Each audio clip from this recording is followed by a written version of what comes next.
ಆತ್ಮೀಯ H16 news ಅರ್ಥಾತ್ ತಿ ಸೀತಾರಾಮ್ ನ್ಯೂಸದ ವೀಕ್ಷಕರೇ, ನಾನು ನಿಮ್ಮವ ಎಂ ಆಯುಧ ಮಲ್ಲಪ್ಪ ಜೊತೆಯವರು. ತಾವು ಈಗ ಸುದ್ದಿಗಳ ಲೋಕಕ್ಕೆ ಎಂಟ್ರಿ ಹೊಡಿತಾ ಇದ್ದೀರಿ. ಈ ಸುದ್ದಿಗಳನ್ನು ಪ್ರತಿಯೊಂದು ನೋಡೋ ಜೊತೆಗೆ ನಿಮ್ಮ ಅಭಿಪ್ರಾಯಗಳನ್ನು ಹಚ್ತಾ ಇರಿ. ಯಾಕಂದರೆ ಈ ಸುದ್ದಿಗಳು ನಿಮಗಾಗಿ, ನಿಮ್ಮ ಬದುಕಿಗಾಗಿ, ನಿಮ್ಮ ವೈಚಾರಿಕೆಗಾಗಿ, ನಿಮ್ಮ ತಿಳುವಳಿಕೆಗಾಗಿಯೂ ನಿಮಗೂ ಗೊತ್ತು. ಜೊತೆಗೆ ನಮಗೂ ನಿಮ್ಮೊಂದಿಗೆ ಇದೊಂದು ಮಾತಾಡುವಂಥ ಜೊತೆಗೆ ಸುದ್ದಿಗಳನ್ನು ಬಿಡುವಂಥ ಕೆಲಸ. ಈ ಕೆಲಸದಲ್ಲಿ ನಾವು ನಿಮ್ಮೊಂದಿಗೆ ಇದ್ದೀವಿ ಅಂತ ಹೇಳ್ತಾ ನೋಡ್ತಾ ಇರಿ ಸುದ್ದಿಗಳನ್ನು. ಇವರೆಲ್ಲರ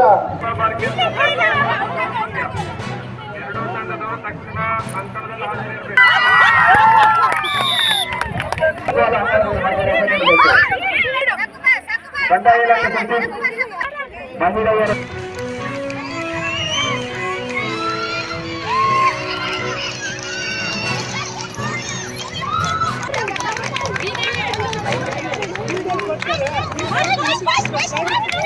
ಮಹಿಳೆಯರ ಕಮಿಟಿ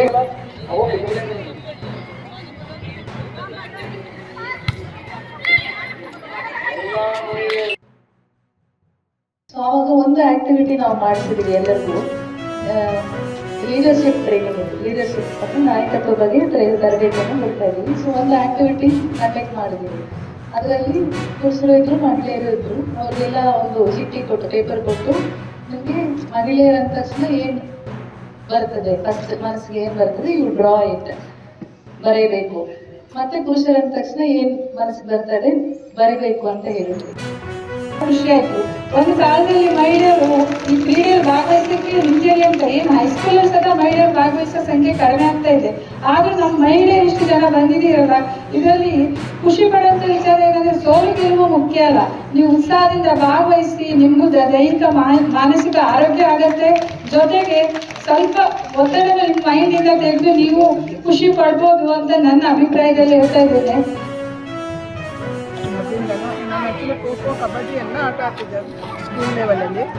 ಈಗ ಕೂಡ ಅಂದರೆ ನನಗೆ ಈಗ ನಾನು ಮದುವೆಯಾಗಿ 2 ಮಕ್ಕಳಿದ್ದಾರೆ. ಅದು ನಾನು ಬಿಟ್ಟಿದ್ದೀನಿ. ಅದು ನನಗೆ ಸ್ಪೋರ್ಟ್ಸ್ ಅಂದರೆ ಭಾಳ ಇಂಟ್ರೆಸ್ಟು. ಎಲ್ಲಿ ಏನಾದರೂ ಒಂದು ಸಣ್ಣ ಸ್ಪೋರ್ಟ್ಸ್ ಇದ್ದರೂ ನಾನು ಭಾಗವಹಿಸ್ತೀನಿ. ನನಗೆ ಇವತ್ತು ಆ್ಯಕ್ಚುಲಿ ಎಷ್ಟೊಂದು ನನಗೆ ಗೊತ್ತಾಗಿರೋದು, ಇಲ್ಲಿ ಒಂದು ಮಹಿಳಾ ಬಗ್ಗೆ ಸ್ಪೋರ್ಟ್ಸ್ ಇಟ್ಟಿದ್ದಾರೆ ಅಂತ ಹೇಳ್ಕೊಂಡು ಶಿರ್ಸಿಯಲ್ಲಿ. ನಾನು ನನ್ನ ವೈಯಕ್ತಿಕವಾಗಿ ನನಗೆ ಇಂಟ್ರೆಸ್ಟಿಂದ ಬಂದಿರೋದು, ತುಂಬ ಚೆನ್ನಾಗಿ ಅನಿಸ್ತಿದ್ದೆ. ಮತ್ತು ನಾನು ನಮ್ಮ ಅತ್ತೆ ಇವರು ಜೊತೆಯಾಗಿ ಬಂದಿದ್ದು ಇಲ್ಲಿಗೆ. ಭಾರಿ ಖುಷಿ ಅನ್ನಿಸ್ತು. ಹೀಗೆ ವರ್ಷವೂ ಬರಬೇಕು ಅನ್ನಿಸ್ತಾ ಉಂಟು ನಮಗೆಲ್ಲವ. ಎಲ್ಲ ಮಹಿಳೆಯರ ಫ್ರೆಂಡ್ಸು ಇವರೆಲ್ಲ ಸೇರಿ ನಾವು ಎಂಜಾಯ್ ಮಾಡಿದ್ವಿ ಇಲ್ಲಿ. ಅಂದರೆ ನಂಬರ್ ಬರಬೇಕು ಅಂತೆಲ್ಲ ಅಲ್ಲ, ನಾವು ಭಾಗವಹಿಸಬೇಕು ಸ್ಪೋರ್ಟ್ಸಿಗೆ ಅಂತ ಹೇಳಿ ನಾವು ಇಲ್ಲಿಗೆ ಬಂದಾಗದೆ.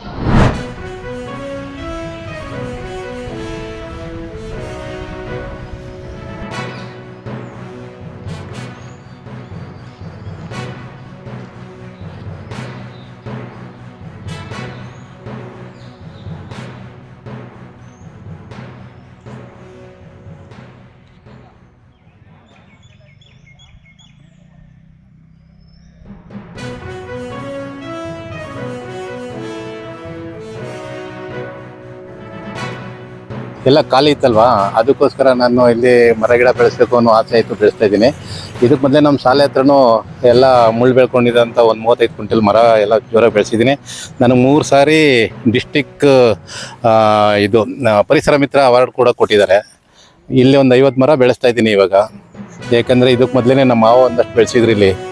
ಇನ್ನು ಜಾಗ ಖಾಲಿ ಇತ್ತಲ್ಲ, ಅದಕ್ಕೋಸ್ಕರ ನಾನು ಏನು ಆಮ್ಲಜನಕ ಕೊಡ್ತಕ್ಕಂಥ ಅರಳಿ ಮರ ಇಂಥವು, ಆಮೇಲೆ ಹತ್ತಿ ಮರ, ಈ ಒಂದು 50 ಮರ ಹಾಕಿದ್ದೀನಿ ಇವಾಗ. ಚೆನ್ನಾಗಿ ಒಂದು ವಾರಕ್ಕೆ 3 ಸಾರಿ ನೀರು ಇರಬೇಕು ಈ ಬೇಸಿಗೆಯಲ್ಲಿ. ಹೋದ ವರ್ಷ ಎಲ್ಲ ಹಂಗೆ ಕಾಪಾಡಿದ್ದೀವಿ ಇದನ್ನ. ಇನ್ನೂ ಒಂದು ಸ್ವಲ್ಪ ಇದಾದಮೇಲೆ ಕೆಳಗಡೆ ತೋಪೊಂದಿದೆ, ಅಲ್ಲೊಂದಷ್ಟು ಹಾಕುವ ಅಂತ ನಾನು ತೀರ್ಮಾನ ಮಾಡಿದ್ದೀನಿ.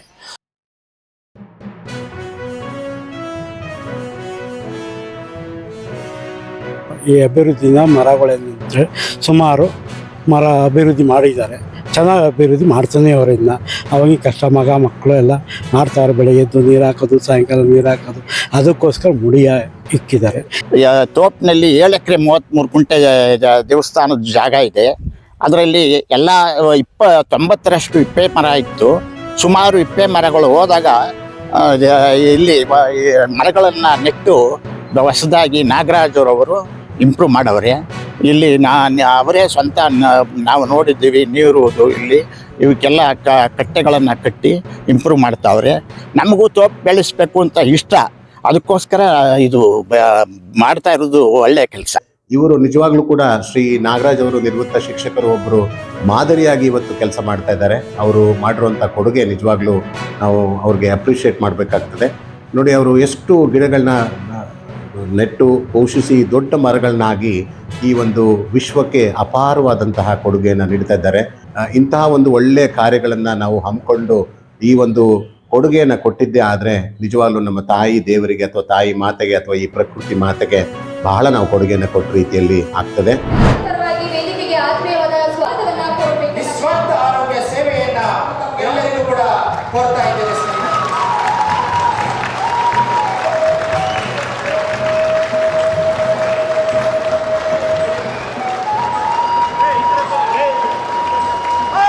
ರಾಜ್ಯಾಧ್ಯಕ್ಷರು ಮಮಿತ್ ಕಾಯ್ಕೋಡ್ ಅವರು ನಿಮ್ಮ ಜವಾಬ್ದಾರಿ ಮತ್ತು ನಮ್ಮೆಲ್ಲರ ಜವಾಬ್ದಾರಿ ಸಮುದಾಯದ ಆರೋಗ್ಯವನ್ನು ಸುಧಾರಣೆ ಮಾಡ್ತಕ್ಕಂಥ. ಈಗ ನಾವು ಕರ್ನಾಟಕ ರಾಜ್ಯದಲ್ಲಿ 7 ಕೋಟಿ ಜನರಿದ್ದೀವಿ. ಇಬ್ಬರು ಕೂಡ 50% ಇರ್ತಾರೆ. ಅವರೆಲ್ಲರ ಆರೋಗ್ಯವನ್ನು ಕಾಪಾಡ್ತಕ್ಕಂಥದ್ದು ಸರ್ಕಾರದ ಜವಾಬ್ದಾರಿ. ಆ ಇಲಾಖೆಯ ಜವಾಬ್ದಾರಿಯನ್ನು ಹೊತ್ಕೊಂಡಿರ್ತಕ್ಕಂಥ ಸಚಿವರ ಜವಾಬ್ದಾರಿ, ಆ ಇಲಾಖೆಯಲ್ಲಿ ಕೆಲಸ ಮಾಡ್ತಕ್ಕಂಥ ವೈದ್ಯರುಗಳು ಮತ್ತು ಇತರೆ ಸಿಬ್ಬಂದಿ ವರ್ಗಗಳು. ನೀವು ಆರೋಗ್ಯ ಸಮುದಾಯ ಆರೋಗ್ಯ ಅಧಿಕಾರಿಗಳು ಅಂತ ಕರೀತಾರೆ. ಯಾಕೆಂತ ಹೇಳಿದ್ರೆ ನಮ್ಮ ದೇಶದಲ್ಲಿ ಇವತ್ತು ಕೂಡ ಅನೇಕ ಜನರಿಗೆ ಒಳ್ಳೆಯ ಆರೋಗ್ಯವನ್ನು ಪಡ್ಕೊಳ್ತಕ್ಕಂಥದ್ರಲ್ಲಿ ಮತ್ತು ಸೇವೆಗಳನ್ನು ಪಡ್ಕೊಳ್ತಕ್ಕಂಥದ್ರಲ್ಲಿ ಖಾಸಗಿ ಕ್ಷೇತ್ರದ ಮೇಲೆ ಅಲ್ಲಿ ಹೋಗುವುದು ಅವರಿಗೆ ಬಹಳ ಕಷ್ಟ ಆಗ್ತದೆ. ಸರ್ಕಾರದ ಜವಾಬ್ದಾರಿ ಬಹಳ ಹೆಚ್ಚಿದೆ. ಯಾಕೆಂದರೆ ಸಾಮಾನ್ಯ ವರ್ಗದ ಜನ, ದುರ್ಬಲ ವರ್ಗದ ಜನ ಮತ್ತು ಗ್ರಾಮೀಣ ಭಾಗದ ಜನರಿಗೆ ಅವರಿಗೆ ಒಳ್ಳೆಯ ಉಚಿತವಾದಂಥ ಆರೋಗ್ಯ ಸೇವೆಗಳನ್ನು ನೀಡ್ತಕ್ಕಂಥದ್ದು ಅದು ಬಹಳ ಮುಖ್ಯವಾದಂಥ ಒಂದು ಜವಾಬ್ದಾರಿ.